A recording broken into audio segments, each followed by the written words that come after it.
The Amazing Digital Circus is an interesting experience. I could say I liked it for the most part, and it is a feat within indie animation.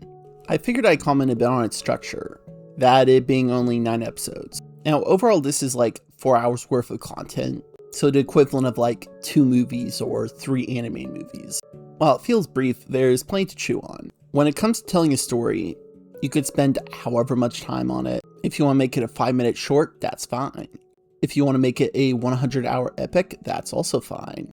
Granted, I don't blame audiences wanting more, and it could be a testament to the characters and the creators if that's the case. So while it seems like it could be an episodic series to explore individual characters, what we got is something more streamlined that more specifically focuses on 3 of them. And that's cool, I can respect that. With all that said, Jack sucks. Are you crazy? Huh, of course you're crazy!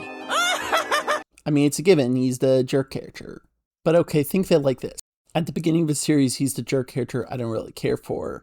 Then towards the end of the series, he could have moments I could empathize with and find it conveyed in a cool, artistic way. But he's still the jerk character who sucks. There's a lot of build-up with what happened with Ribbit and Kaufmo. Like, if there's some complex inner workings of what happened. But what ultimately happened is just Jax is a jerk character that sucks. And he basically caused his friend's abstraction.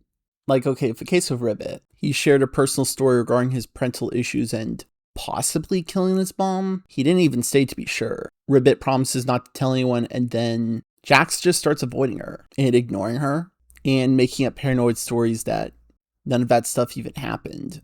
Later, fighting with Ribbit about it. There's no indication she ever slipped up. And even if she did, I don't know if that could really be held against her. Like, she just seemed to have kept to herself alone before she abstracted. Like, in an earlier episode, Jax said, people become something different right before they abstract, but it's like, that was all you, bro. And hey, Jax could be an unreliable narrator. That's totally fair. But it's the kind of line to make you reflect in hindsight. Like, when first hearing it, it's like, what is he talking about? So reflecting it later on, it's like, well, it was all you, bro. So if all this in hindsight, it's like, I mean, could have Pomni really saved him? There wasn't any way he could have vented. Like, sorry for letting down Ribbit. Sorry for tormenting Gangle and being an overall menace. The show overall is kind of weird to see in hindsight. It's about the same status quo. Except now they know they're all brain scans and the annoying rabbit's gone. Also, Kane's a little nicer, that's cool.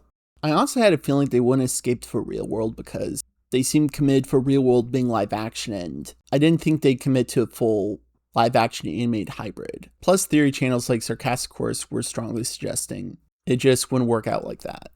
Also, it's weird in episode 9 there was like no swearing.